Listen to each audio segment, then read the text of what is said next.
mud instead of a foot of mud. The higher you make the outlet of the reservoir into the feed pipe, the more mud that's going to lay in the bottom before the water goes out. What we had done was we had taken the inlet pipe, we extended it almost to the bottom, put an elbow, so it would agitate the water when it came in, so that the dirt would go out. Okay, this question came up and I said you'd be the guy to talk. Yeah, I talked with Alan, I explained it to him. Any other public comments on the resolutions? But,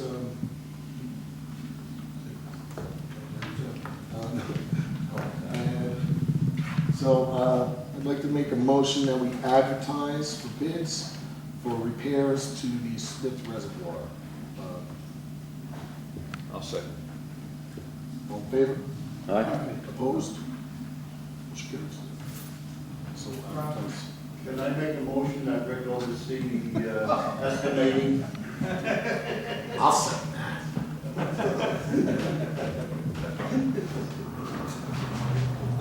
that will move on to resolution. Resolution 109-13, resolution to pay all bills. Whereas the Department of Audit and Control require town boards to sign and inspect all vouchers coming into the town for payment, the number and total amounts from each fund. Therefore, be it resolved that the town board authorize the following vouchers paid. General, $128,026.35. Highway, $17,029.79. Phoenicia Water, $6,590.83. Pine Hill Water, $490.28. Phoenicia Lights, $849.30. Chichester Lights, $128.77. Pine Hill Lights, $502.01. Move it to adoption. Second. Board Member Bartlett? Yes. Board Member Bernstein? Yes. Board Member Higley? Yes. Board Member Jordan? Yes. Supervisor Allen? Yes. Resolution 110-13, resolution advertising for independent auditor to meet federal guidelines. Whereas under federal requirements, any municipality subrecipient which expends $500,000 or more of federal funding from all sources during the fiscal year must have an independent audit of such federal funds conducted in accordance with the Federal Office of Management and Budget, OMB. Circular A-133, and whereas OMB Circular A-133 further requires that the final report for such audit be completed within 9 months of the end of the subrecipient's fiscal year, and whereas additionally, per New York State Budget Policy and Reporting Manual, item I-300, state agencies that provide funds to subrecipients pursuant to OMB Circular A-133 must obtain copies of the subrecipient's A-133 audit reports and determine whether any audit findings affecting its programs are significant and warrant follow-up. Therefore, subrecipients should provide one copy of such audit report to DHSES within 9 months of the end of their fiscal year, and whereas the town of Shandaken has expended in excess of $500,000 in federal funds during the 2012 fiscal year, January 1st, 2012 to December 31st, 2012. Therefore, be it resolved, the Town of Shandaken Town Board advertise for bids for such services from qualified auditing firms or individuals able to perform these duties by September 30th, 2013, and be it further resolved that any firms or individuals submit sealed bids clearly labeled on the exterior of the envelope in large block lettering, audit bid enclosed, to the Town of Shandaken Town Clerk, Post Office Box 67, 72009, Route 28, Shandaken, New York, 12480, and must be received in that office no later than 12 p.m. on Wednesday, August 21st, 2013, to be opened and awarded at a public meeting to be held at 1 p.m. At the Shandaken Town Hall on that date, and I move its adoption. Second. Board Member Bartlett? Yes. Board Member Bernstein? Yes. Board Member Higley? Yes. Board Member Jordan? Yes. Supervisor Allen? Yes. Resolution 111-13, resolution authorizing contract extension for Glenbrook Park Cellular Communications Tower. Whereas the town of Shandaken has an existing lease agreement with Mariner Tower 2 LLC, Mariner, a Maine limited liability company to operate and maintain a cellular communication tower on town-owned property located near Glenbrook Park in Shandaken. And whereas Mariner wishes the town to authorize an additional 5-year term to the renewal terms of the existing lease, increasing the number of 5-year renewals from 3 to 4. And whereas both the town and Mariners feel this action could improve appeal of the site to attract more cellular carriers to the tower. And whereas the town wishes to see improved cellular communications throughout the town, and the town receives direct financial benefit from said tower to offset property taxes for the residents of the town, therefore be it resolved that the town of Shandaken Town Board authorize the town supervisor to approve a 4th 5-year renewal term on the existing lease with Mariner and move its adoption. I'll second. Board Member Bartlett? Yes. Board Member Bernstein? Yes. Board Member Higley? Yes. Board Member Jordan? Yes. Supervisor Sam? Resolution 112-13, resolution advertising for construction work for town flood recovery work. Whereas the town of Shandaken is in need of construction work in order to repair and stabilize portions of the Stony Clove and Warner Creeks following damage that occurred due to Tropic Storm Irene and Lee. Whereas the amount needed to pay for such services are reimbursable to the town from the Natural Resource Conservation Service, NRCS, and the Ulster County Soil and Water Conservation District, UCSWCD. Therefore be resolved, the town of Shandaken advertise for independent construction bids for the following projects: Warner Creek and Stony Clove Bank Channel Restoration. Be it further resolved that any person or persons interested in applying for such work must attend a mandatory pre-bid meeting at the Shandaken Town Hall located at 7209 Route 28, Shandaken, New York, 12480 on Friday, August 9th of 2013 at 1 p.m. for site visits. Responsible bidders must attend a site visit specific to the job they are bidding on. And be it further resolved that any person or persons interested in bidding on such may purchase bid documents starting Tuesday, August 6, 2013 during regular business hours. Engineering drawings at the Ulster County Soil and Water Conservation District Office located at 6375 Route 28, Phoenicia, New York, 12464, and upon appointment at the Shandaken Highway Garage Office located at 7209 Route 28, Shandaken, 12480. Bidders will be provided with bid packets on Friday, August 9th of 2013 at 1 p.m. during the mandatory site visits with bids to be received no later than 12 p.m. on Wednesday, August 21st, 2013 in the town of Shandaken Town Clerk's Office, P.O. Box 67. Bid must be clearly marked Warner Creek bid on the outside of the sealed bid. Bids will be open at a public meeting at the Shandaken Town Hall at 1 p.m. that same day. Following review bids will be awarded at a subsequent meeting slated for 1 p.m. on Monday, August 26th of 2013 at the Shandaken Town Hall. The town of Shandaken reserves the right to reject any bid and move its adoption. Second. Board Member Bartlett? Yes. Board Member Bernstein? Yes. Board Member Higley? Yes. Board Member Jordan? Yes. Supervisor Sam? Yes. Resolution number 113-13, resolution establishing town board special meeting. Whereas the town of Shandaken needs to conduct certain town business in a timely fashion concerning spring projects and mandated independent auditors. Therefore be it resolved that the town of Shandaken Town Board will conduct a special meeting at 1 p.m. on Wednesday, August 21st, 2013, for the purpose of conducting business related to opening bids for stream projects and awarding an independent auditor. And I move its adoption. Second. Board Member Bartlett? Yes. Board Member Bernstein? Yes. Board Member Higley? Yes. Board Member Jordan? Yes. Supervisor Sam? Yes. Resolution number 114-13, resolution establishing town board special meeting. Whereas the town of Shandaken needs to conduct certain town businesses in a timely fashion concerning a stream project, therefore be it resolved that the town of Shandaken Town Board will conduct a special meeting at 1 p.m. on Monday, August 26th, 2013, for the purpose of conducting business related to awarding bids for said stream project. Move its adoption. I'll second. Board Member Bartlett? Yes. Board Member Bernstein? Yes. Board Member Higley? Yes. Board Member Jordan? Yes. Supervisor Sam? Yes. I wanted different dates, but that's the stream program, and Eric and I. Oh boy, my favorite. Resolution 115-13. Resolution recognizing Davy Crockett Day in Shandaken.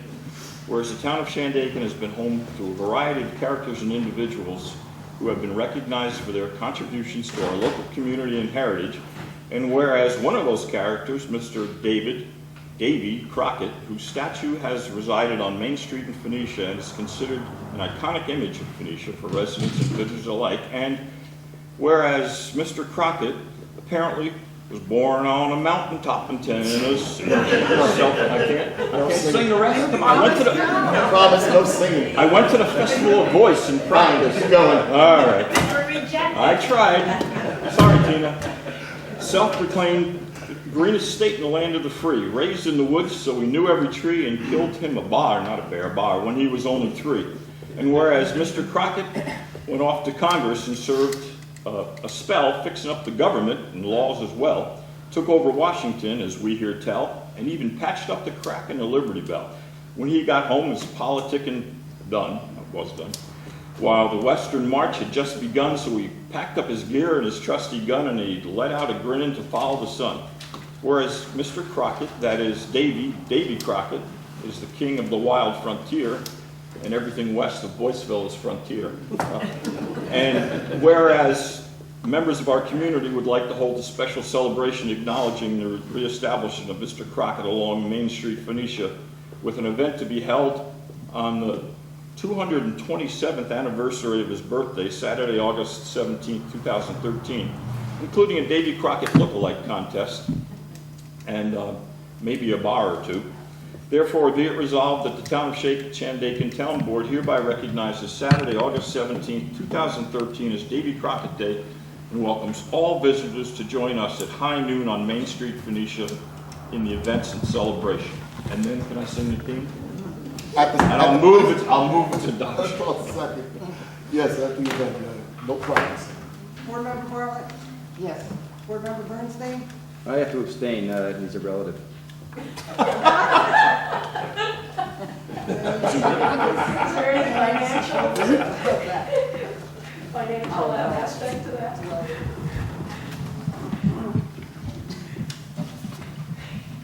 I need a real reason. Board Member? Yes or no? He gave you the reason. Oh, he's a relative? Yeah. Really? The bear? Or-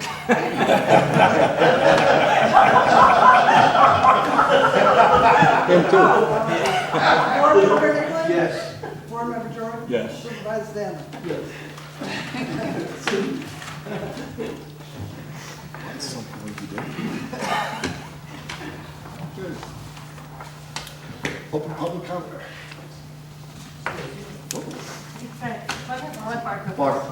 Oh, gee. The ambulance is talking about people driving carefully. Well, I live in Woodland Valley, and I have 2 questions. First is, can I legally pass cars on the Woodland Valley Road? There is no double line. There is no sign that says no passing. And approximately 4.5 years ago, I was stopped on the Woodland Valley Bridge, which should have double lines, but the county doesn't have it on it yet. That was 4 years ago, still today.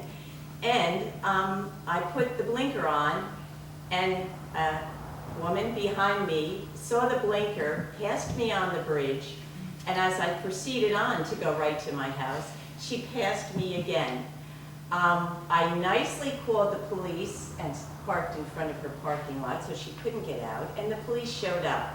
And what they nicely told me, and I had to agree, was there are no signs on the Woodland Valley Road, and there is no sign saying no passing in the diamond section. So he could warn the lady, but he could not give her a ticket, and I was not allowed to give her anything either. So what happens is that last week, leaving the valley, black Jeep in front of me, we had 3 or 4 car space behind us, and from Panther Kill Road, somebody pulls out, and in time passes in front of on the left of the green Jeep and cruises on, and I'm sure still doing 30 miles an hour. And away that individual went. There are no double lines, there is no sign. All I want to know is it legal or not legal? I was told once that Shandaken very long ago. Shandaken was told me that they didn't have the equipment to put the double line on there. So what they did was the county helped when they did their lines, if they also did ours. Have no idea if that exists today. But if you're not going to put the double lines on, and yes, they are working on the road, they're doing a wonderful job. I respect everything they do as far as cutting the lawns, repairing the roads, but there are no double lines. It is not the people from the state campsites that are causing this problem. It is locals that think they know that road, how to drive it. I've seen deaths on that road. Recently, within a year, I've seen a car roll. I've seen them off the road. Luckily, they've never been on mine. But I want to know, can I pass? Is it legal? And if not, what are you going to do about it? Jim just walked out because they got a call. Nobody else is here. But Eric, As far as I know, it's not legal to pass on Winter Valley Road. Me either. I agree. State law is very specific on lining roads. Yep. We line, the way it reads on town laws or town roads, Yep. if we line any roads, we have to line all roads. Yeah. So small towns like us can't do it, because we can't line all Okay. roads. We don't have the equipment ever to. Yes, And right. they used to do it for Yes, us. they did. But a lot of their jobs now they subcontract out because DEC requirements don't allow them to store the paint on site like they used to, so there's all kinds of new regulations with the state. And like I said, as for passing, we work on the road, so we know how people drive on that road. They drive Yes. like me. Oh, you do. I Oh, see yeah, them every yeah. time. My next So, question is though, Eric, can why not a you- sign? Yeah, can we contact Paul in the morning to see about the legality of putting, I've seen them the little triangle signs that say no passing. Yes, they do. If we can legally just post those signs along that road. or- I can look, it's probably covered, I follow a book called the MUTCD, it's 600 pages, and then there's a 300-page state supplement. Right. And that tells me what signs I can put on the road, where I have to put them on the road, how I have to put them on, everything about signs and traffic control devices. And I'll look in that and see if it says anything about no passing signs, but I'm sure there's something like that on there. Whether they're gonna listen to them is a completely different story. Well, I'm saying contact Paul to see the enforceability. You know, it's one thing to put the signs up, again, we know that with handicap spots. Yeah. It's one thing to put the signs up, it's another thing to make it legally enforceable. So Exactly. we can talk to Paul Keller about this and tell the town. Okay, and if, to be honest, if you can't get that diamond that says no passing, I know I work at the college part-time, and I know getting towards the college, that no passing sign is all over that 209. So I'm not sure if the mini little Winter Valley Road, but as I said, it's not the state campsite that's cruising No, through it's there. like most of it's the locals. Yes, and I agree, and with the guys doing the maintenance just locally, it's like life-threatening and, Wait till they get saved, they'll be going in there. but the biggest problem was if somebody did cause an accident or a life, they wouldn't be able to give them the ticket because there's not a sign listing it. Well, Just for driving a point. recklessly is driving recklessly. Yes. Passing without, Just for a point, I've been out of that field for 7 years now, and I wish Jimmy here or Officer Sneer was here. But there's unsafe passing. I mean, when you drive down the road and there's a passing zone, if you pull out and there's a car coming and you Right. make people swerve off the road, you can be cited for unsafe passing. Now, that road there, if it's unsafe on a curve or something like that, I would assume that, though I wish he was here, I don't want to assume anything. But some enforcement up there, They'd also have to witness it at the time. well, they have to witness, the What is the passing. speed limit posted, 30 miles an hour? Yes, it is, and it's in the speed limit, to be honest, from the bridge to my house, which is at least like 4 miles there. There's a 30-mile-an-hour sign there at least 3 times. You've got, you have the dangerous intersection by Panther Kill, right there. I mean, the road there where they come by Tanya Smith's house. I mean, there is a bus stop ahead. There is, even as you're going into the turn, there's a slow. We have a slow. We have unbelievable signs, but there's absolutely nothing that says that you can't pass. And unfortunately, it's very life-threatening, and it's getting a little crazy. We'll look into that. Thank you very much. Thank you. Thank you. I'm not gonna regret the spot. All I can say is I'm on County Road, and it has a double yellow line, the complete lane, and it says no passing. Still pass. People pass through all the time.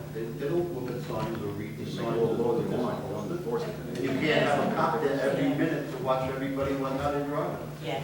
But it does put them mentally in a different state of mind. where Yes, it's- it does. And the thing is, like, I Street, you know, the bridge, they don't, their town, and they don't have double lines on that at all. When you turn into Woodland Valley from 28 to the bridge itself, there is no double line there either, and there is none on the bridge. On the other bridge that brings you right into where like Harry's is, or, you know, going into Phoenicia and the other, there's a double line. But that one in Woodland Valley again, there's, That's- the county has That's a it. county bridge, but it's our road. That's why it's not long. Is that why? Yeah, Okay. the other road is complete county bridge and county road. Okay. The Bridge Street Bridge is completely county. So High Road is whose? High Street is ours, High Street. township. Oh, okay, so we don't have I a mean, double I line on can ask that? them again if they can line it. I asked them a few years ago, and they just didn't have the, you know, the paint for the stuff. So, because their subcontractor on that work out. The state passed regulations, the DEC passed regulations of what you're allowed to store in quantity in their facilities. So that they just pretty much get rid of their paint, and now they subcontract it out, so now they have to deal with these regulations. And you're not gonna buy something that you think you're gonna use? Oh, we can, I couldn't afford it. Yeah. Okay, thank you. Can't see somebody with a- I would just like to commend Eric and his crew. They've been doing work up in our area regarding damage from various floods, and they really did a wonderful job. They really went above and beyond. Thank you. Alfred. On the subject of flood insurance, there are a lot of wild rumors floating around, and as of now, from what conversation we had a few minutes ago, there are no firm, there's no firm documentation out there at this point. Again, a lot of it's speculative, and some of it is fear. And to some respect, yeah, there should be a bit of concern. The issue comes in that we don't have solid figures on what those rates are going to be or how much they're going to go up. That's first.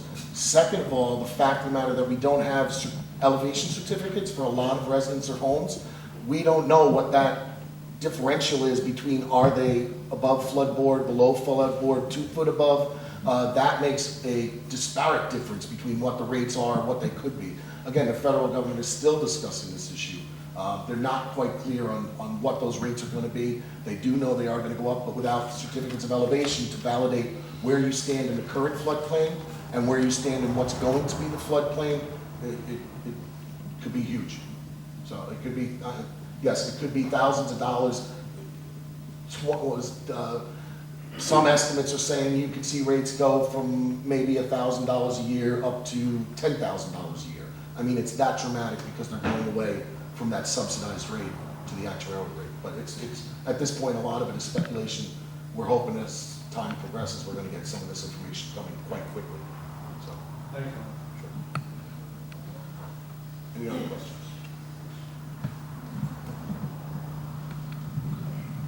With that, we go passings and passings, thankfully. So, like motion to adjourn? Motion to adjourn. All in favor? Aye. Opposed? Thank you. See you at Davy Crockett Day and Shandaken Day. Bring your Coots Kit Kat. On sale now. I'm thinking about taking a vacation for Shandaken Day.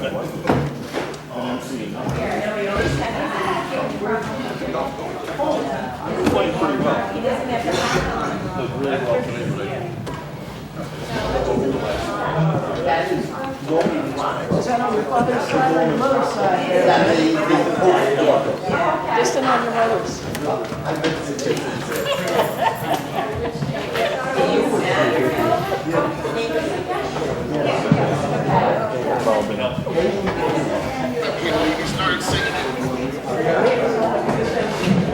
Davy Day sounds like a good thing to me.